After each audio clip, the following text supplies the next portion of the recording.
Oh God, it's so sad. It's so sad.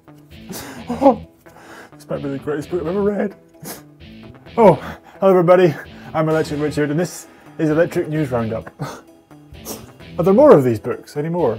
Let's start with Apple. Apple, yeah, that lovely company who make your phone, my phone, and everybody else's phone. Unless you've got a Samsung, in which case Apple are the enemy. You might like this news then. There has been another jailbreak for Apple, specifically for the iPhone 5. It's been released online. People are very happy about it. If you don't know what a jailbreak is, it's basically a hack for the iPhone that allows you to put pretty much whatever you want on it.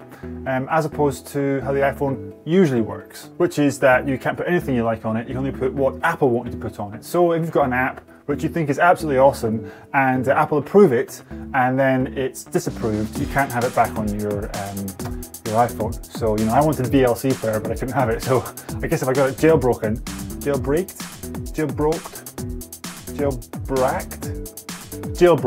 then I could have VLC player on it. So I may have a look at this, although I probably won't, because something about a jailbroken iPhone which doesn't really appeal to me. I can't quite put my finger on it. But sticking with Apple, guess what else they're going to be doing? Well, this is a rumour, obviously. I mean, Apple rumours are funny because in the past an Apple rumour was worth about 20 pence, but today they're worth a lot more, 25 pence, because it turns out that a lot of them are true. It seems that since Steve Jobs died, they can't keep hold of the rumours as well as they used to. But anyway, I digress. Apple are making a watch. Well, not just any old watch, of course, a special watch. A watch with a curved screen, no less, and undoubtedly some kind of Bluetooth sort of Wi-Fi connection to your iPod/iPhone/Mac. So you can control them all from your wrist, like Dick Tracy. Calling all cars, all cars. That's only some of them. You know what I really like about this time of year, about this time of a console cycle? The rumours about the next consoles, and they're coming in thick and fast. Oh yes, they are. I'm going to be doing a video all about the rumours for the new consoles later in the week. But for now, all I'll say is this. Sony's upcoming announcement on February 20th is rumoured to be the PlayStation 4. Well, about the PlayStation, the reveal of the PlayStation 4. It might not be, of course. It'd be a hell of a tease if it's not. So rather than talk about it now in the news where it could go and probably should go, I'm going to make a whole video all about what Sony might be doing and put that up later in the week. So do subscribe, please, and you'll see it. If you don't subscribe, you won't see it, and you'll be very embarrassed because we'll be talking about it, and you'll come in and go, "What's everyone talking about?" And we'll be like, "Oh, you weren't there. Oh, sorry." Battlefield 4, that's a game that's coming out, well, apparently next year, according to Electronic Arts. Of course, we're all still playing Battlefield 3, eagerly awaiting the last update for that. Endgame, is that it? Whatever. But Battlefield 4, weirdly, it looks like it's going to coincide with the next generation consoles, or come out just before them. You know what, that's the news here, is that no one really knows what's happening with Battlefield 4. Is it going to come out on the current gen consoles, or is it going to come out on the next gen consoles, or will it come out on both? Now, that would be a bad thing. EA, if you're listening, and I know you are listening, no if about it, you really are listening to this, here's what you do. You bring out Battlefield 4 on the next gen consoles, and you keep plugging Battlefield 3 on these ones. So bring out some more expansion packs, get DICE working on some new updates, some new upgrades, some much bigger maps, new multiplayer ideas, some sort of hierarchy system. That would be nice. Get rid of some bugs, bring in some new ones. We can complain, and we can all enjoy the game happily ever after without having to waste another 40 English pounds or perhaps another 60 American dollars. That would be nice. So yeah, top tips there for EA for free from me. But pretty much we don't know when Battlefield 4 is coming out, so yeah. But we do know when GTA 5's coming out, and it's not coming out in spring. Oh no, it's not. It's coming out in September. Yes, Rockstar has announced that the next massive installment of their massive gaming franchise, where you play a little man in a massive city, GTA, has been delayed by a few months. And they put it down to the fact that the game needs to be finished and polished off. And if you're a GTA fan, you'll appreciate this extra time because the game's big, really big, and you know, you want it to be perfect, don't you? So you don't mind waiting, that's fine. So don't get annoyed, don't get angry. It's because we said it was going to be out in spring, and it turns out it's not going to be out in spring. Don't worry about it. Don't worry about it. Just a game, isn't it? Just a game. I mean, what's the point in anything? What's the point in life? What's the point in breathing? You know? What's the point in any of this? What's the point? You know? good news for all you Zelda fans out there, other than the fact there are new Zelda games coming out for Wii U soon, or later this year. More importantly than that, the Zelda concert tour is coming to London. Now, yeah, okay, that's quite a London piece of news, this, but yeah, it's still good news. The Legend of Zelda Symphony of the Goddesses is due to hit London on May 23rd. That's May 23rd. I suggest you go and have a look online. The website is zeldasymphony.com. Have a look at the schedule, and you can book your tickets through that. I recommend it because it's some very beautiful scores in there. I would say Zelda, The Legend of Zelda has one of the nicest scores in all video gaming, if you ask me. And I regularly hum it to myself.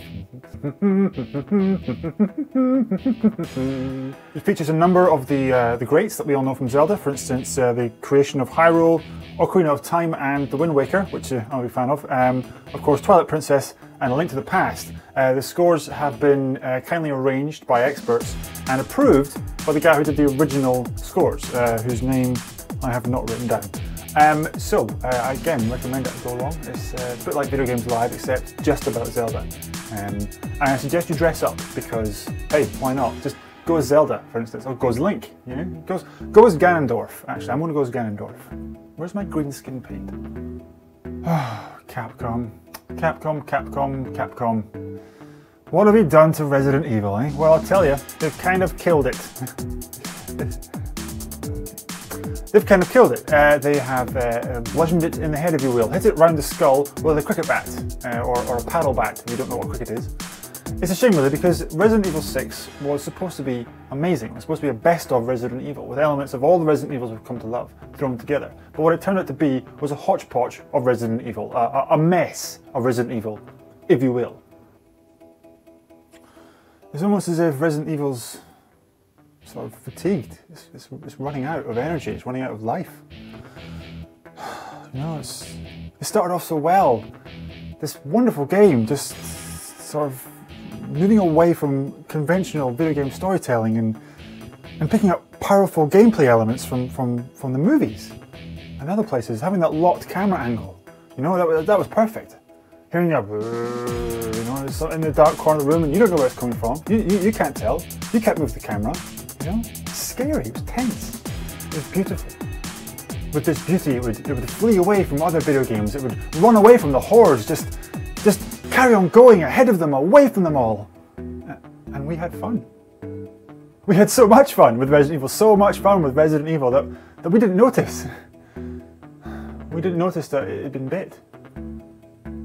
You know, it covered it up. It pretended that it was fine, you know, and there was nothing wrong with it, but it tried to be strong, you know, for us, for everyone, for the other zombie games out there. It tried to stay alive and stay relevant, but it just couldn't.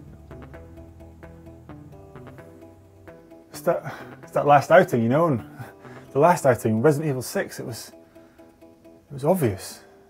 It was weak, it was staggered, it was coughing, feverish. It was over. And that left us with a very difficult thing to do. We had to put it out of its misery. Yeah, we had to smash its head in with a stick. So long, farewell, Auf Wiedersehen, Resident Evil. Let's hope that when you come back, you're a revigorated, rejuvenated franchise, and that you've learned from the mistakes of your past.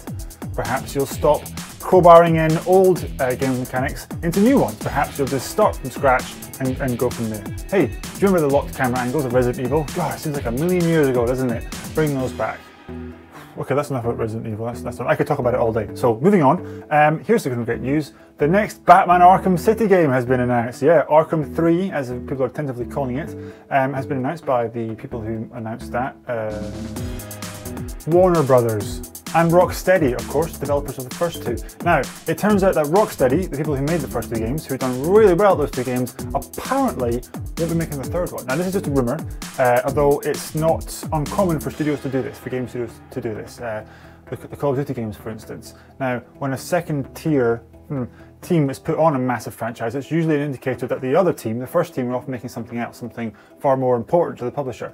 Whereas the second team really are just picking up the ropes from the first team and what they've done before. So take all the assets from the first two games. Let's face it, those games are beautiful and they're not going to push the consoles any further than they are already. So with that in mind, you don't have to update any of the graphics or any of the gameplay or anything. You just take the hodgepodge parts from the other two games and you put it into a third one, a new one.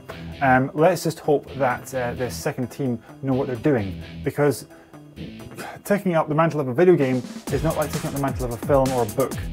It's actually there is a lot of similarity there, isn't there? I'm going to retract that. So, my point is it better be good, because Batman games have been fantastic. Thank you very much for watching. I have been and always shall be Electric Richard. Please subscribe to the channel, because we've only got oh, actually that's quite a lot. But subscribe anyway, because we could always do with a few more. Please leave some comments and don't forget to tweet me, because I'm on Twitter and that's fun. So in the meantime, thank you very much and bye!